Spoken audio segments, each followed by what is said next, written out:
சிங்கப்பூருக்குள் 6 பூனைக்குட்டிகளை கடத்த முயன்ற மலேசிய ஆடவர் ஒருவர் சிங்கப்பூரில் கைது செய்யப்பட்டார். தனது காரில் அந்த பூனைக்குட்டிகளை மறைத்து எடுத்துச் சென்ற போது உட்லண்ட்ஸ் பரிசோதனை மையத்தில் அவற்றை அதிகாரிகள் கண்டுபிடித்தனர்.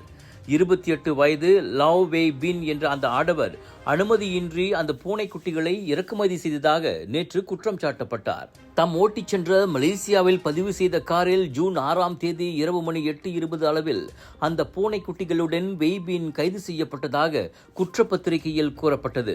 காரின் உள்ளே முன்புற பகுதியில் மாற்றி அமைக்கப்பட்ட பகுதியில் மறைத்து வைக்கப்பட்டிருந்த உயிருடன் இருந்த நிலையில் அந்த பூனைக்குட்டிகள் கண்டுபிடிக்கப்பட்டன.